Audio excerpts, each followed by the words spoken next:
dia! Que bom estar em sua companhia para mais uma manhã de reflexão e arte.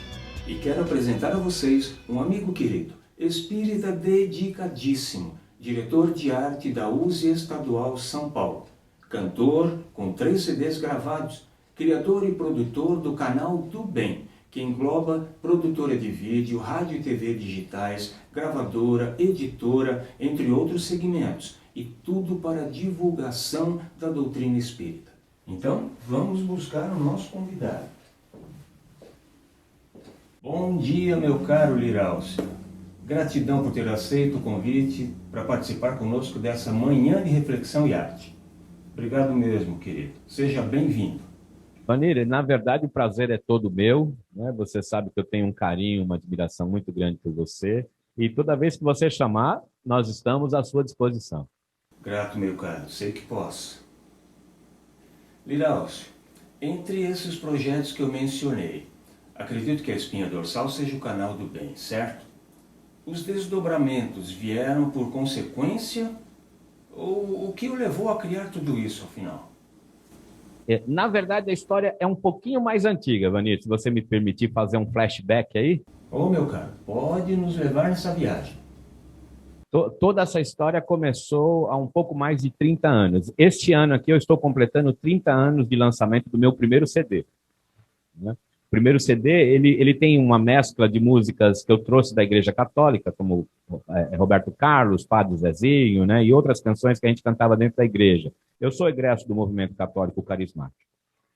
Quando eu comecei no espiritismo, aí eu comecei a usar as músicas, conheci algumas músicas espíritas, e aí nesse primeiro CD, então, eu misturei os dois. Tem músicas não espíritas e músicas espíritas. Na verdade, esse CD, ele foi pedido, ele foi orientado pela espiritualidade da casa espírita onde eu trabalhava, lá em São Miguel Paulista, né, porque a casa estava construindo a sua sede própria, o seu prédio, que ele tinha ganhado um terreno e precisava construir o prédio. Aí a espiritualidade nos orientou a gravar o CD e com a venda, né, a renda da venda, a gente iria construir o prédio. Isso aconteceu, inclusive o prédio está até lá hoje, né, lá no Itaim Paulista. E aí, com o CD na mão, depois que nós terminamos de gravar, eu fui atrás de divulgar, porque precisava vender, né? Fui atrás de divulgar. E, infelizmente, eu encontrei todas as portas fechadas. Né? Fui em rádios, fui em TV, fui em jornal, fui em todas as mídias ligadas ao movimento espírita, e inclusive os não tão espíritas, né? Os esotéricos, os místicos, né? Que nós temos aqui em São Paulo algumas delas. E aí, diante dessas portas todas fechadas, né, inclusive as próprias casas espíritas tinham uma certa reticência com relação à arte, à música, né? Nós começamos a buscar de todas as formas, todos os meios. Eu conheci um rapaz, nós tínhamos um grupo de trabalho, de discussão dentro da internet, num meio antigo chamado IRC, o Internet Relay Chat. E esse sistema permitia que várias pessoas de vários lugares do país se conectassem, e aí a gente trocava ideias e coisas assim. Uma das pessoas desse grupo, que inclusive nem era brasileiro, ele tinha o pseudônimo, né, naquela época a gente chamava de nickname, de peruano, porque ele era realmente do Peru. E aí ele falou, olha, eu estou aqui em Salvador, eu trabalho numa empresa espírita, que tem um rapaz aqui que gosta muito disso, e ele gostaria de ajudar, de participar disso. E aí, então, nós fomos apresentados a um senhor chamado Alamar Regis Carvalho. E aí o Alamar começou a frequentar o IRC conosco, ele tinha uma revista nas bancas de jornal, né, chamada Visão Espírita. Ele tinha um programa de televisão no satélite chamado Espiritismo via Satélite. E aí nós começamos a conhecê-lo, começamos a travar várias ideias, várias coisas, né? E o sonho do Alamar era ter uma televisão aberta, não na TV por satélite, né? Que, lógico, satélite são poucas pessoas que têm possibilidade, né? Ainda mais satélite digital naquela época. E o sonho dele de ter a TV aberta, e nós incorporamos essa ideia e começamos a crescer, começamos a desenvolver isso, que culminou um tempo depois, né? O Alamar criou um servidor de streaming né, dele, patrocinado por um grupo nos Estados Unidos, em New Jersey, ao ladinho lá de Nova York. E nesse serviço de streaming, ele criou um canal para mim, para colocar a Rádio Espírita. Essa rádio, criada há quase 15 anos, ela foi no ar no dia 12 de janeiro de 2007, só para divulgar a música espírita. Está no ar até hoje, mais de 14 anos depois. E foi então aí que surgiu, né, com essa proposta de divulgar a arte espírita, divulgar a música espírita, porque eu encontrei as portas fechadas. E eu não ia abrir uma porta só para mim. Eu queria abrir a porta para todo mundo, porque assim como a porta estava fechada para mim, todo mundo tinha as portas fechadas. E aí nós criamos a rádio e eu comecei a ir atrás de material, e comecei a divulgar, e comecei a fazer todo o trabalho de pesquisa, de contactar os artistas. Aí eu comecei a ser convidado até para fazer palestras fora de São Paulo, fui fazer palestra em Aracaju, em Fortaleza, em Porto Alegre, Cachoeira Paulista, Cachoeira do Sul. Fiz palestra no Brasil inteiro, graças a Deus, levando o trabalho de música espírita. E quando o Alamar veio para São Paulo, um tempo depois, nós começamos a trabalhar com a ideia da televisão por streaming. Já era um negócio um pouco mais avançado do que simplesmente a rádio. E foi assim que surgiu a rádio, o Canal do Bem. O Canal do Bem era o nosso canal, né? O canal que a gente criou para divulgar a arte espírita, e o Alamar tinha o canal dele para divulgar palestras, seminários, congressos, chamado Canal 500. Quando o Alamar desencarnou, o trabalho não deu prosseguimento lá no Canal 500, mas eu continuei com o Canal do Bem. Hoje, nós não temos mais o serviço de streaming, infelizmente, com aquela bolha imobiliária que aconteceu nos Estados Unidos, anos atrás. Uhum. A equipe que patrocinava, que bancava o provedor lá em New Jersey, acabou perdendo o fôlego, não tinha mais como bancar. E aí nós perdemos o provedor e hoje o serviço de streaming se resume ao YouTube e ao Facebook.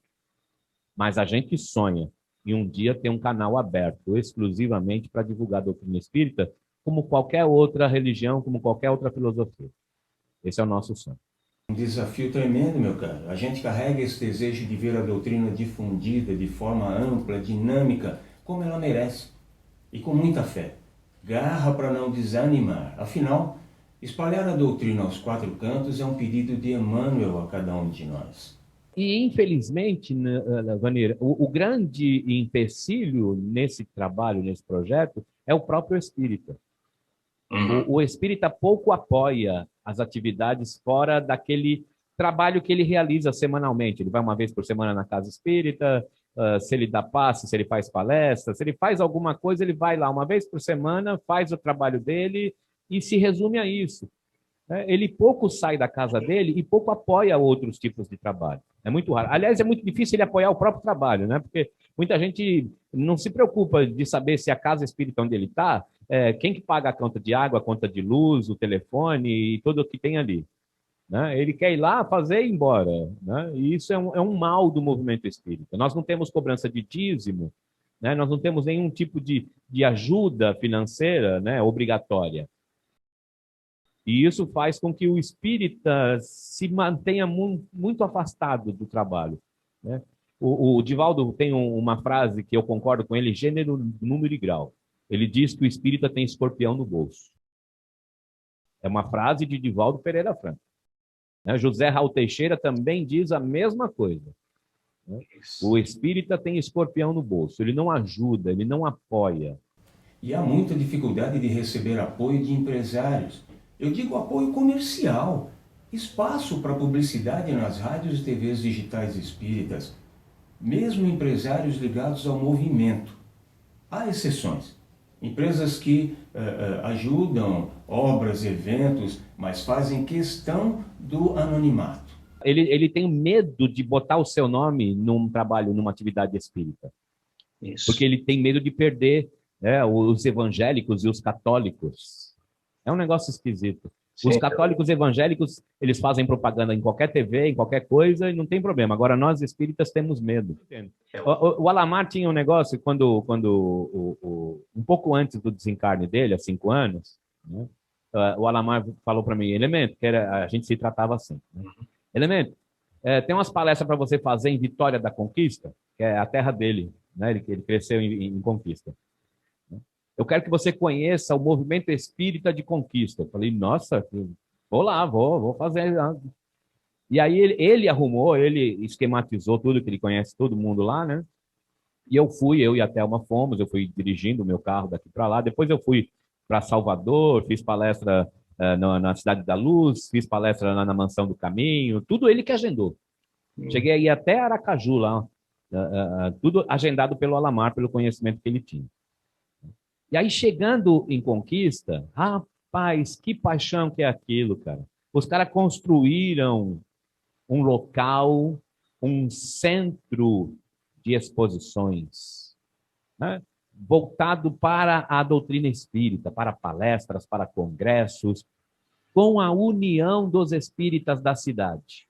E aí não tinha rótulo se era Uni, Uri, Uzi, seja lá o que fosse. Todas as casas espíritas colaboraram. E aí ele falava isso para o movimento espírita. Tá vendo, seus espíritas? Vocês morram de inveja de Vitória da Conquista. Aprendam como é que faz espiritismo. Nós temos que nos unir. Senão nós não vamos conseguir crescer, não vamos conseguir divulgar, nós não vamos conseguir levar essa doutrina consoladora. Não só a arte. Eu não quero falar só de arte no Canal do Bem. Eu quero falar de tudo. Lira, você está na direção de arte da USE Estadual São Paulo há 5 ou 6 anos, é isso? Há quase 6 anos como diretor do Departamento de Arte da USE, né? O Departamento de Arte estava parado, né? Porque quando a USE foi criada para unir o movimento espírita de São Paulo, o comandante Edgar Armon, que era o presidente da FESP na época, e ele idealizou a USE, né? Ele idealizou a USE já com o Departamento de Arte. Uhum.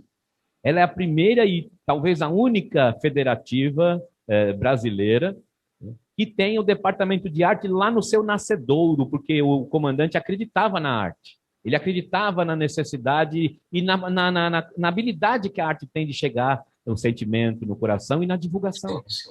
Com as presidências que gostam de arte, aquele que não gosta, aquele que apoia, aquele que não apoia. Então, o trabalho fica assim, intermitente, né? Agora, esses últimos 6 anos que nós conseguimos reestruturar o departamento, estamos aproximando as diversas uses regionais, intermunicipais, né, para que a gente tenha um trabalho coeso de valorização da arte. E você interage com o departamento de arte de outros estados, não é, Lira? Nós temos um grupo na internet com todos os diretores de arte das federativas. Todos. Inclusive, agora nós estamos num projeto que é o sonho da minha vida, né? Onde o CFN, o Conselho Federativo Nacional, que é um órgão da FEB, da Federação Espírita Brasileira, reconhecer a arte como uma área federativa, uma área de trabalho, uma área de atuação. Porque até agora nós somos apenas uma área dentro da área de comunicação. Então, eu tenho que obedecer todas as regras da área de comunicação, né? Se a comunicação não gostar de alguma coisa, nós não podemos trabalhar direito, né? A gente é só para fazer evento, para fazer um negocinho aqui, uma abertura lá, sabe? Essas coisas, porque a comunicação ela é bem mais abrangente. Nós precisamos de algo pensado para a arte. A arte dentro da infância, a arte dentro da juventude, a arte dentro da educação. A arte ela é bem transversal. Sim. Não é só da área de comunicação. Então, nós estamos brigando, no bom sentido, né? Uma valorização da arte.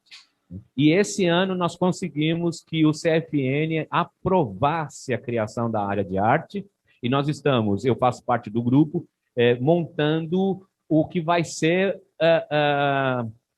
o projeto da área de arte dentro do CFN. E isso vai fazer com que todas as federativas passem a ter a área de arte como uma atividade federativa, normatizada, para que o trabalhador espírita sabe como é que é a arte dentro do movimento espírita. O que eu posso fazer, o que eu não posso fazer? Eu posso simplesmente cantar, eu posso cantar qualquer música, eu não preciso estudar. Todo mundo dentro da casa espírita tem que estudar, por que o artista não vai, né? Uhum. Então, todas essas coisas nós estamos colocando dentro desse projeto, desse trabalho, né, com o apoio, inclusive, da Abrarte, que eu também faço parte, né? A Associação Brasileira de Artistas Espíritas é uma especializada, como é a AME, como é a AD, como é a AGE. Nós temos vários órgãos que congregam, né, pessoas de diversas áreas, e nós temos a ABRART, que é o órgão nosso dos trabalhadores espíritas, do artista espírita. E aí nós vamos ter, então, a federativa com a área de arte e a ABRART com o artista. Vamos unir os dois e aí nós vamos fazer um belíssimo trabalho para a doutrina espírita. Mas dá para a gente dizer que nos últimos 10 anos houve um ganho, uma transformação nesse panorama?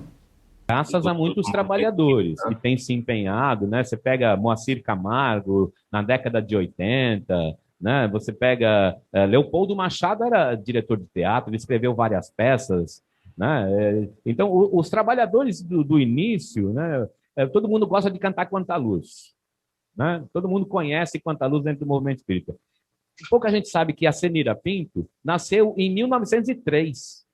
A autora desta música, carioca Cenira Pinto, nasceu em 1903. Em 1916, quando o Chico Xavier tinha 6 anos de idade, a Cenira já fazia palestra musical. A Cenira também foi escritora, além de ter gravado o primeiro disco de vinil de músicas espíritas. Se não me engano, é Vozes no Tempo. Ela gravou, sim, o primeiro disco bolachão de música espírita. Isso em 1921, se eu não me engano. A Nália Franco, que desencarnou em 2018 com a pandemia, a primeira pandemia que a gente teve aqui, da gripe espanhola, a Nália Franco morava em São Paulo, era paulista, né? E ela fazia um trabalho de música com mulheres, com gestantes, ela tinha coral, ela tinha orquestra, né? Isso no início do século XIX. Eu estou aqui dando continuidade a um grupo de gente que vem aí batalhando há muito tempo. E não se pode deixar de resgatar o legado desses precursores da música espírita.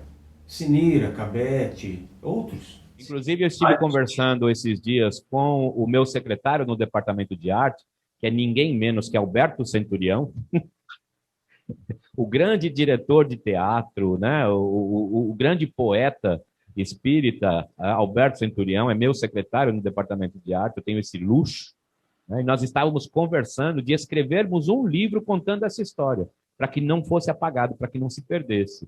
Não só, né, lógico, vamos falar de Cenira Pinto, vamos falar de Anália Franco, mas vamos falar dos grandes trabalhadores, né, dos grandes precursores desta arte que a gente quer valorizar. E nem Leon Denis, meu caro, apesar de sua vital importância para a história do espiritismo, é estudado à altura. E tem uma obra incrível e única, que é o Espiritismo na Arte. O primeiro livro que aborda o assunto exclusivamente. As pessoas me cobram, né, a respeito do termo arte espírita, né? Quer saber o que é, onde é que nasceu o termo arte espírita? Leia a Revista Espírita, a Revue Espírita, escrita por Allan Kardec por mais de 10 anos. Ele trava diálogos com maestros, com poetas, né, com diversos escritores de teatro. Ele pergunta para o Rossini, o grande maestro Rossini, se um dia vai haver uma arte espírita, e o Rossini diz para ele, claro que vai, assim como houve a arte pagã, sucedida, né, através da arte cristã, a arte espírita vai suceder também, porque o espiritismo tem um conteúdo vasto para oferecer para o artista. Não fomos nós trabalhadores que criamos o termo arte espírita, foi o codificador. E é, sem dúvida, uma preciosa ferramenta de difusão e sedimentação da doutrina, lógico. Porque nós, seres humanos, temos essa necessidade. A gente começa a estudar a humanidade, né? Os primeiros registros da humanidade são legados à arte.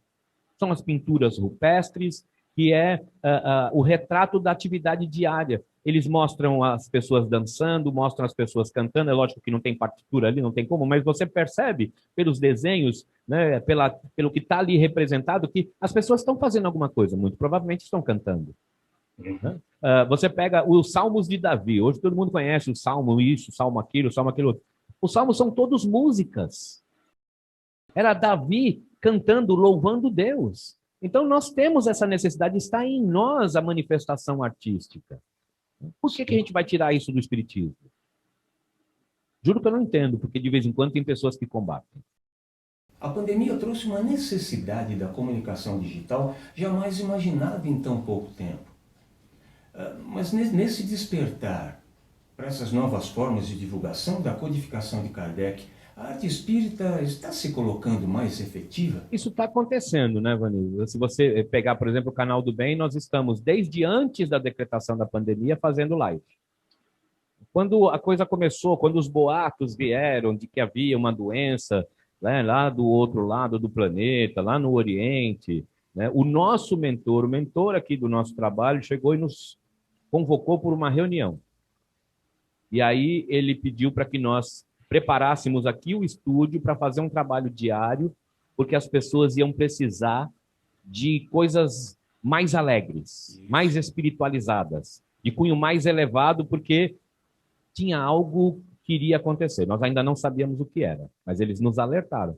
Então, nós começamos aqui no Canal do Bem a fazer lives diárias e estamos há mais de um ano fazendo as lives todo dia. Todo dia, às 21 horas, a gente vem aqui, canta, a gente fala de evangelho, a gente fala de Jesus. Todo dia. Mostrando que isso veio para ficar, em primeiro lugar. Toda casa espírita hoje tem esse trabalho de reunião mediúnica no meio digital. Usa o Zoom, usa o StreamYard, usa o Google Meet, tem diversas ferramentas e aí estão cada um usando, né? Isso fez com que as casas espíritas se aproximassem desse meio. Tem uma casa espírita em Pederneiras, chamada Amigos do Bem, né, que eles tinham uma frequência diária em torno de 30 a 40 pessoas na casa.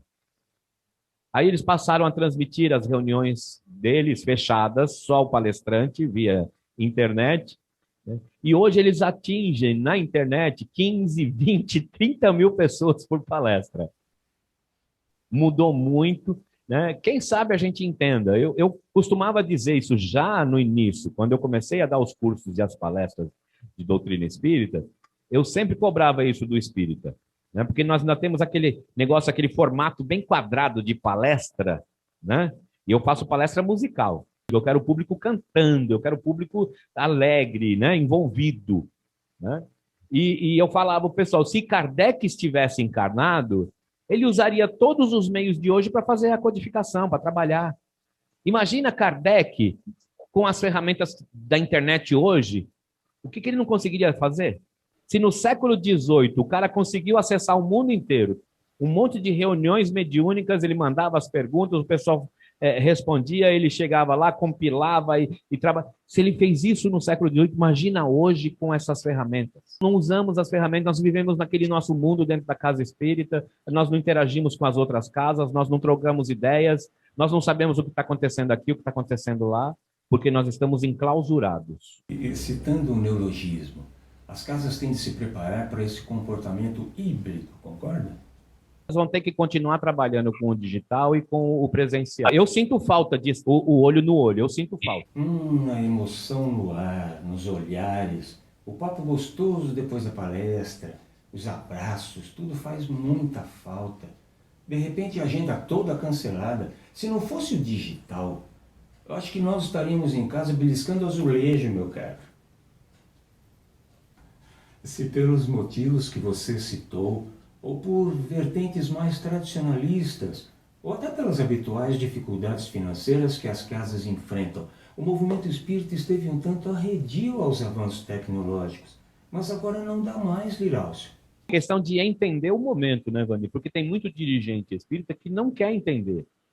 Ele foge da tecnologia, né? Principalmente afastando o jovem da casa espírita, né? Quem mexe com tecnologia é a molecada. Casa espírita que só tem velho, velho que nem nós, né, Vani? Uhum. A gente não é muito focado nessas questões. Tem que abrir o movimento para a galera jovem, para essa molecada, que daí eles sabem fazer, né, postagem, sabe o que é Facebook. Hoje o Facebook já está até caindo de moda, né? Agora é Instagram, né? Tem um monte de outras ferramentas substituindo o YouTube. Tem um lado de coisa que eles sabem de tudo. A gente é completamente leigo nisso. Há pouco você mencionou o tarefeiro da casa que é músico e busca um espaço, e que estudo e conhecimento são fundamentais para um desempenho com conteúdo. E agora você lembrou os jovens. Você não acha que continua faltando apoio e estímulo para isso, Lira? Essa é uma preocupação que o dirigente espírita precisa ter. Precisa, urgente. Porque eu tenho, não agora esse ano, porque nós estávamos parados, né? Mas nos anos anteriores, eu tenho percebido o número de frequentadores caindo. Você vê as casas com cada vez menos pessoas nas reuniões públicas, a não ser aquelas casas que tinham manifestação mediúnica, trabalho de cura, psicografia, psicopictografia, né? Aí atrai um grande número de público. Mas as casas só ligadas na questão de palestra e passe, por quê? Porque esse formato está ultrapassado. Esse formato tá velho. Nós precisamos rever isso. Atualizar o espiritismo. Não atualizar a doutrina, mas a forma como que a gente chega nas pessoas. Uhum. E a arte é uma ferramenta fantástica para isso. Realmente é compreensível a preocupação do dirigente em manter a fidelidade doutrinária. Mas é preciso entender que atualizar a forma de transmissão desse conteúdo não significa descaracterizá-lo. Principalmente se for um movimento organizado, como nós estamos hoje fazendo, criando a área de arte dentro da federativa, né, com normas, normatizado, né, dizendo, ó, o trabalhador de arte pode fazer só arte? Pode, mas ele tem que estudar. Ele tem que ter uma atividade dentro da casa espírita, além da própria arte. Ele não vai lá para se exibir só. Eu, como trabalhador, sempre gostei de aplicar passe, sempre gostei de fazer as palestras, sempre gostei de ter atividade dentro da casa espírita. E eu tenho certeza que a maioria dos artistas também, porque nós não estamos lá para aparecer, nós estamos lá para fazer a doutrina aparecer. E eu tenho certeza que jovens espíritas também partilham dessa vontade, mas ainda falta espaço, meu caro. Vamos torcer para que esse momento digital represente para o movimento um marco nessa mudança de atitude com relação à força jovem na casa espírita. Convidar o jovem para participar das coisas além de simplesmente ser um trabalho braçal. Porque o jovem é convidado, quando vai fazer uma festa, vocês fazem a arrumação, vocês carregam, você faz isso, é só um trabalhador braçal. Deixa o jovem ter ideia, apresentar projetos, trabalhar nas diversas atividades da casa. Vocês vão ver como a casa cresce, como a casa vai progredir. A jovem ouve outro jovem com mais atenção do que um adulto. Sem arte, o jovem não vai. Ele precisa de todas as atividades de arte para se sentir motivado. E aí estuda a doutrina espírita, vai produzir uma peça de teatro adequada ao movimento espírita, vai compor uma canção adequada ao movimento espírita, vai fazer qualquer atividade adequada ao movimento espírita, porque ele conhece o espiritismo, porque ele estudou o espiritismo. Nós criamos um curso de arte na evangelização, aqui na USE de São Paulo, junto com o Departamento de Infância, né? Então, é um trabalho conjunto do Departamento de Arte com o Departamento de Infância, levando para as casas espíritas, para as diversas usos regionais, tá, a utilização da arte de forma consciente, de forma racional, visando atingir o objetivo X, o objetivo Y, como se faz com qualquer método, né?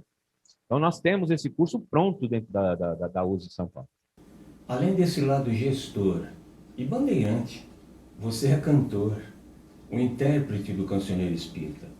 Como eu mencionei na abertura, são 3 CDs gravados, certo? Tenho 3 CDs, estou na produção do 4º, que na verdade é um álbum duplo. Uhum. Esse material que eu estou produzindo agora, que deve sair agora no final de março, início de abril, estou gravando as vozes finais, né, e depois vai para a masterização. Então são 25 canções de trabalho novo, né, e eu busco misturar músicas antigas que eu garimpo, eu vou atrás, recuperando coisas, trabalhos já consolidados, né, como do Grupo Arte Nascente, né, como do Alma Sonora, como o Grupo AME em Fortaleza, né, eu vou buscar essas referências, gravo, e coisas novas, produções novas, tem música minha, tem música da minha esposa, né, tem algumas coisas aí, tem inclusive uma música sua. Feliz por ter sido incluído nesse novo projeto. Mas conta pra gente, como foi essa transição sua do catolicismo para o espiritismo? Ou seja, de conceitos dogmáticos para uma fé raciocinada. Como é que você ajustou isso? Vanir, foi um choque imenso, imenso, porque na Igreja Católica eu era atuante também. Eu nunca gostei de ficar sendo vaquinha de presépio para fazer número, não. Se eu estou numa coisa, eu gosto de trabalhar, eu gosto de fazer, eu gosto de fazer a diferença. Eu realizava encontro de jovens, encontro de casais, né? Eu fiz muito trabalho e todos com música. E você veio da linha carismática, né? Que é mais flexível, mais musical. E por isso mesmo atrai mais jovens, não é isso? Eu canto quase tudo do Padre Zezinho, adoro o Padre Zezinho, conheci-o pessoalmente à época, né? E quando eu cheguei no Espiritismo, frio, cara, aquele negócio de o silêncio é uma prece, Sim. sabe? Né? Não pode aplaudir, não pode fazer manifestação, não pode ser o quê. Cara, aquilo para mim foi um choque tão grande. A sorte é que eu sou professor, eu sou formado em magistério, né? E aí eu encontrei uma casa lá em São Miguel Paulista, né, que era dirigida pelo diretor da escola onde eu dava aula. Né? Eu nem sabia que ele era espírita, eu fui levado por uma amiga, né, nessa casa espírita, e quando eu cheguei lá, dou de cara com ele. Eu falei, mas Jair, o que você está fazendo aqui? Ele falou, eu sou o presidente dessa instituição. Mas você nunca falou que era espírita? Você nunca perguntou. O que a gente não divulga, né? E aí, nesse ambiente, que já era um ambiente favorável, né, vários professores das escolas da região frequentavam a casa, eu me senti um pouquinho mais à vontade. Né? E aí eu comecei a levar o violão para a sala de aula, comecei a frequentar os cursos, né? E aí eu comecei a incluir algumas coisinhas, aí me convidaram para fazer a palestra, e eu peguei o violão e já cantei a musiquinha. Me olharam meio assim, mas sabe que a música envolve, né? A música, né? E aí o pessoal, ô, Lirão, você faz de novo a semana que vem, mas ó, já tem outro palestrante, faz só a música. E aí eu comecei a fazer preparação de ambiente, né? Aí outra casa próxima ouviu, ficou sabendo, e aí queria também. E aí foi que o trabalho foi crescendo, né? Que nós conseguimos fazer uma divulgação legal. Né? Mas quando eu cheguei, né, vindo do movimento católico, onde tudo era música, tudo. A missa é música. Né? O encontro de casais, música. O encontro de jovens é música. A festa junina era música. Tudo era música. Aí cheguei no Espiritismo, porque, inclusive, tem uma entrevista minha na internet, onde eu conto, né? O cara perguntou, Liralcio, as pessoas chegam no Espiritismo pelo amor ou pela dor? Você chegou como? Eu falei, cheguei pela raiva. Ele, como? Eu cheguei no Espiritismo pela raiva. Eu estava com raiva de Deus. Como estava com raiva de Deus, Liralcio? Pois é, eu era do movimento católico, e lá em São Miguel, no bairro próximo ali, né, conhecido como Pantanal, teve uma enchente, né, que é a várzea do Rio Tietê, né, e encheu e um monte de gente perdeu tudo, gente morreu. E a igreja que eu frequentava, chamada Comunidade de Santa Rosa de Lima, fica ali, naquela região. E aí nós abrigamos um monte de gente dentro da igreja, né, lá na região. Nós arrumamos espaço, escola, ele dava comida, café da manhã, e fazíamos tudo. Né? E eu olhava para o céu e não parava de chover, e eu falei, mas Deus, pelo amor de Deus, por que você faz isso? Você é pai, para com isso, pelo amor que você tem pelos seus filhos. Tem piedade desse povo. E ele não me respondia, e eu não entendia, porque com a criação, com a formação católica, né, não tem essas explicações, né? E aí eu fui ficando cada vez mais bravo com Deus, fiquei cada vez mais revoltado, de verdade, eu não conseguia ver aquilo. Não conseguia. Aí eu me afastei da igreja. Eu perguntava para os superiores, para os padres, para todo mundo, por que Deus está fazendo isso? Mistérios de Deus, não questione Deus. Né? Faça o seu trabalho. Para mim era muito difícil, eu queria explicação por que Deus fazia aquilo. E aí um amigo meu, vizinho, vendo essa minha indignação, essa minha revolta, falou, Dirão, você quer saber as respostas mesmo? Você está pronto? Você está preparado para as respostas? Eu falei, tô. Qual é a resposta? Ele falou, pera um pouquinho. Aí ele entrou, voltou, me deu, ó, lê isso aqui. Peguei na mão o livro dos Espíritos. Falei, você é louco, rapaz? Você é maluco? Isso aqui é coisa de Satanás. Ele falou, guarda o dia que você tiver coragem, você leia. Ficou parado ali umas 2, 3 semanas, em cima do meu buffet, assim, eu deixei, né, passava do lado e fazia o sinal da cruz. Mas a minha revolta ia, porque não parava de chover. Aquele tempo foi um tempo terrível, e as pessoas perdendo tudo, e a água só subia, só subia, só subia. Aí eu olhei para aquele e falei, é? Isso aqui é coisa do demônio? Então vamos ver se isso aqui é coisa do demônio mesmo, se você tem coragem de fazer alguma coisa, que eu vou ler essa porcaria desse livro agora. Cara, quando eu comecei a ler, logo a pergunta número 1, que é Deus, né? Falei, como que é Deus? Como? O que é Deus? Não, é quem é Deus. Você é louco? O que é Deus? Que pergunta mais louca é essa? Aí, pô, qual é a resposta? Inteligência suprema, causa primária de todas as coisas. Nossa, inteligente isso, hein? Peraí, tem alguma coisa aqui. Aí lia 2, lia 3, lia 4. Em 1 dia e meio eu li o livro inteiro. Como febre, sabe? Como se eu tivesse aquela esponja seca, né? Absorvendo tudo aquele líquido, aquele manancial de luz que era o livro dos Espíritos. 2 semanas depois, eu fui até a igreja e pedi afastamento. E aí comecei a estudar. E aí eu estudei Allan Kardec, estudei Leon Denis, Camille Flammarion, eu fui ler tudo. Eu passei 2 anos sem nem colocar os pés numa casa espírita porque não tinha coragem. Até que essa minha amiga me convidou para ir nessa casa espírita que é lá na Vila Curuçá.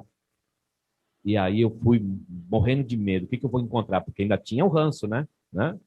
E aí eu chego lá, encontro o meu diretor, encontro vários amigos que davam aula junto comigo. E eu fui descobrir que o espiritismo não era nada daquilo. Isso já vai quase 35 anos. Essas páginas luminosas mexem com a gente. É tanta clareza, lucidez, meu caro. Faz tanto sentido, não? Mas agora eu queria mostrar para os nossos amigos o Liraucio Ritt cantor. Escolhe uma canção do seu repertório. Tony, eu tenho uma música que eu canto, que eu interpreto, que está no CD Homem de Antares, que para mim é um primor. É um primor de letra e é um primor de arranjo. E quando nós gravamos essa música, ouvindo a música, me veio na ideia fazer a produção de um videoclipe. E aí eu produzi, é uma produção minha, né, que eu sou também ligado à área de audiovisual, eu produzi o videoclipe e o videoclipe ficou lindo demais. E não por acaso o responsável pelo arranjo é você. A música se chama Anjos, do Beto Melo. Anjos, linda canção do Beto, e me foi um privilégio repaginar para sua interpretação. Vamos assistir então.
Qual de nós não tem nenhum defeito? Qual de nós não tem uma virtude? Precisamos só achar um jeito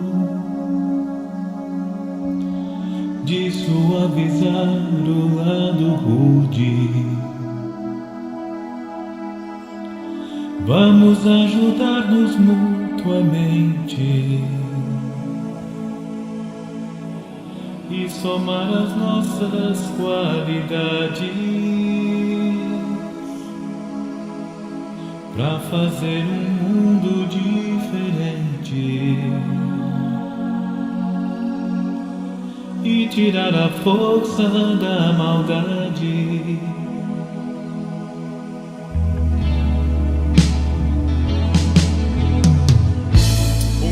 Todos nós seremos anjos.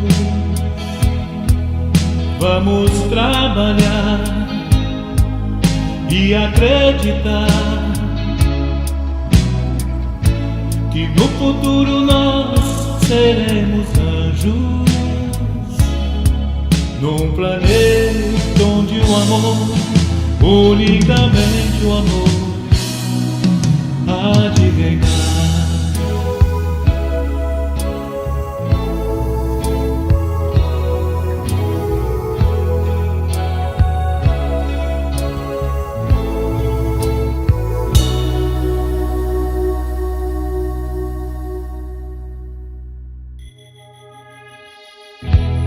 A felicidade só começa quando cessam as desigualdades, quando todos compartilham sonhos e não usam mal a liberdade. O mestre falou sede perfeito e nos ensinou esta lição, que somente o amor será eterno. Nele está a nossa salvação. Todos nós seremos anjos. Vamos trabalhar e acreditar que no futuro nós seremos anjos, num planeta onde o amor, unicamente o amor, há de reinar.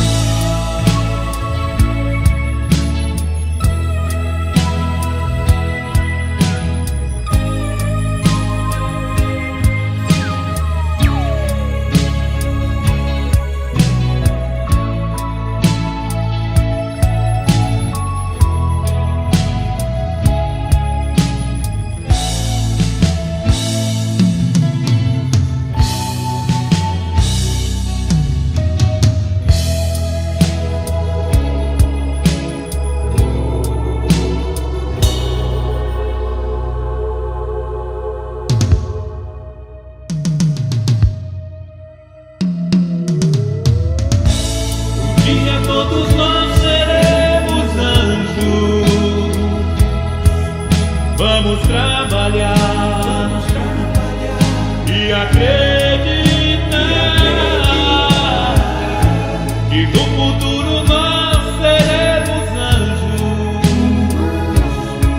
num planeta onde o amor, unicamente o amor, há de reinar. Assim será, o amor há de reinar. O amor há de reinar.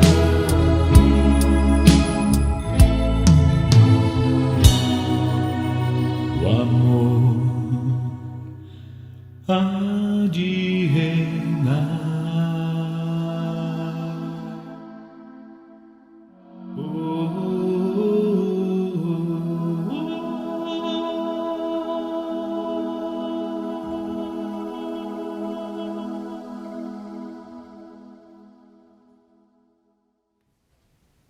Liraucio, me fala da Rádio do Bem, enquanto mostramos o endereço de acesso para o pessoal curtir. Ela tem hoje 278 artistas na programação, Vani. 278, são mais de 4.000 músicas espíritas, exclusivamente espíritas. A rádio fica no ar 24 horas, tocando, não repete música, né? Não fica um troço monótono, com todo tipo de ritmo, com todo tipo de mensagem, né? Com todo tipo de formato musical, né? Sem ser aquela mesmice, aquela chatice, que mostra a beleza da arte espírita, da música espírita. Inclusive, dá para baixar o nosso app. Nós é chique, mas tem app, sabia? É só procurar lá no Google Play, lá, o app da Rádio Espírita do Bem. Ó, do jeitinho que escreve aqui, ó, tá aqui, ó. DUBM. Procura lá. Você vai ouvir 278 artistas espíritas que buscam apoio, que buscam reconhecimento, não para holofote, mas para a arte, para a doutrina espírita. Liraucio, meu caro, o tempo não para. Temos que encerrar esse papo gostoso e esclarecedor. De coração, lhe agradeço ter aceito o nosso convite para essa manhã de reflexão e arte. Se tiver algo mais a dizer para o nosso pessoal, fique à vontade.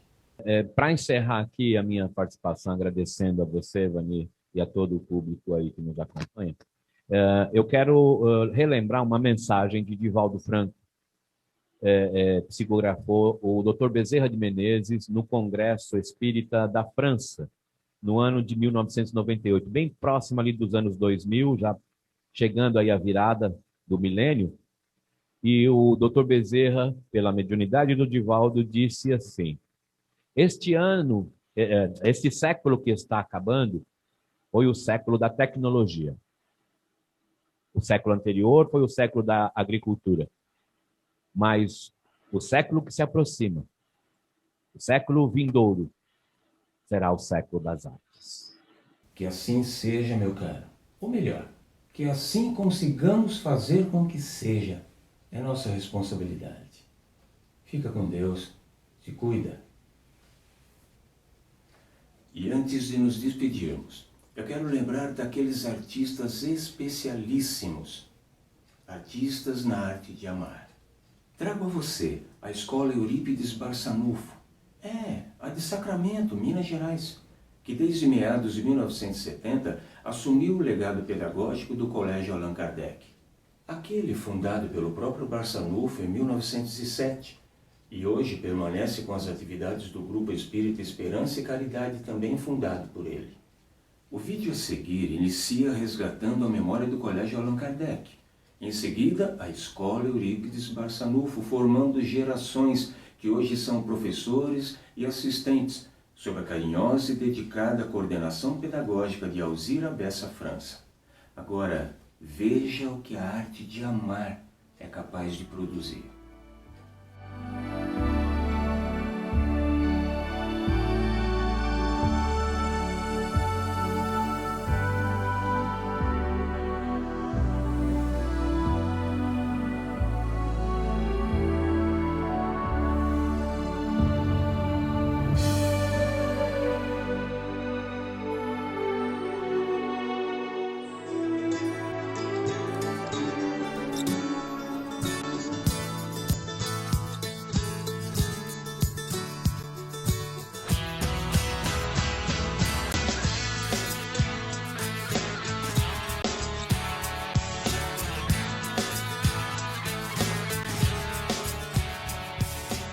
Então, as crianças, elas chegam aqui conosco a partir dos 8 meses e são estimuladas para o desenvolvimento das suas potencialidades.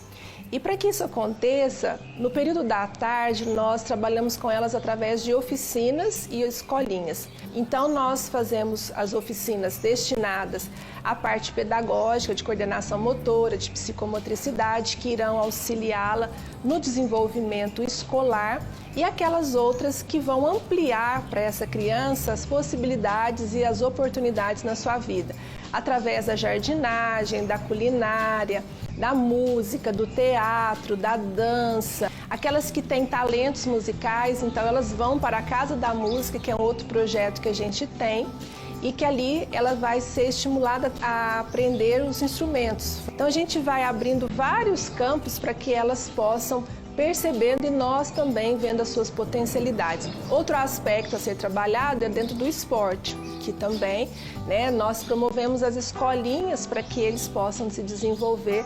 Além de tudo isso, a nossa escola promove, busca enxergar e ver essa criança como ser integral.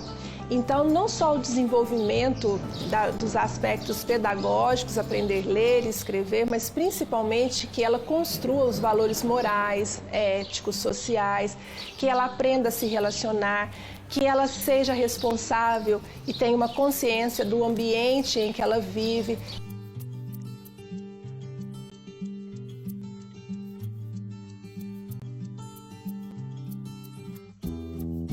A pedagogia utilizada aqui é a pedagogia do amor, trazida por Jesus e didaticamente formulada por Pestalozzi. E nós temos um método para desenvolver esse processo pedagógico que foi desenvolvido e aplicado por Eurípides Barçanufo. E a partir de 1990 nós começamos a sermos orientados para fazermos esse mesmo trabalho. Hoje a escola desenvolve um processo pedagógico completamente diferente, pioneira no Brasil. Os recursos maiores são a natureza e nós promovemos a reflexão do aluno e olhamos a criança não só como corpo, mas um ser espiritual em potencial, onde ela tem liberdade de pensar, de criar e depois de elaborar qualquer estruturação do seu pensamento. A escola está nesse bairro há 44 anos e nós observamos que ela transformou todo o bairro porque a educação é transformadora. E nós temos uma coisa muito positiva na escola, que é envolver a família e um comprometimento muito grande com o bairro. Então, nós temos uma atuação no bairro, uma participação ativa. E hoje o bairro deixou de ser aquele bairro da pobreza, da miséria, para ser um bairro que nós percebemos que há um outro desenvolvimento, né? Isso nos traz muita alegria, porque muitas crianças que entraram aqui, que suas famílias trouxeram, mesmo buscando o alimento, hoje são professoras, vice-diretoras, e a escola sempre traz, através dos seus projetos, a participação da família. Tanto é que o projeto pedagógico esse ano da escola é Família, Base de Educação.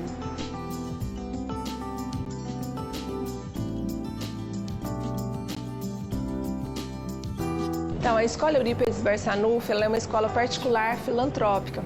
E a grande dificuldade nossa é na manutenção dos recursos financeiros, porque essa é a grande dificuldade, né? A gente saber quantas crianças a gente vai poder no próximo ano atender. Então, é uma luta constante a busca e a captação dos recursos que venham auxiliar, manter a nossa escola e garantir essa educação com qualidade, que é o que a gente quer para as nossas crianças.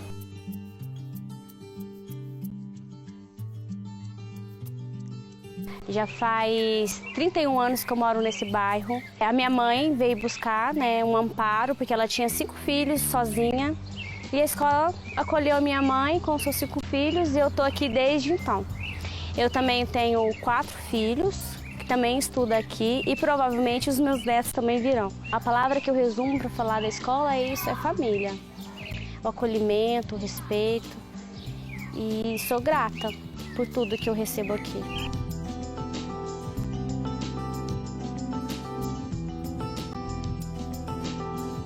Cheguei aqui com uns 2 anos, mais ou menos assim. Eu aprendi a ler, tocar teclado, aprendi a jogar bola, aprendi a tocar copos, tambor.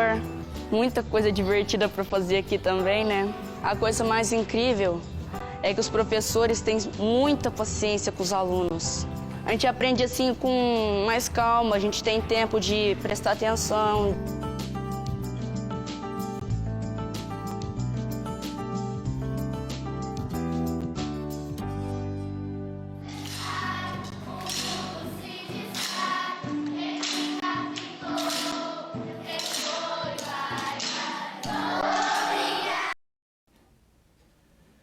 Meus caros, as dificuldades existem, mas nos cabe o apoio a obras de amor e dedicação como essa.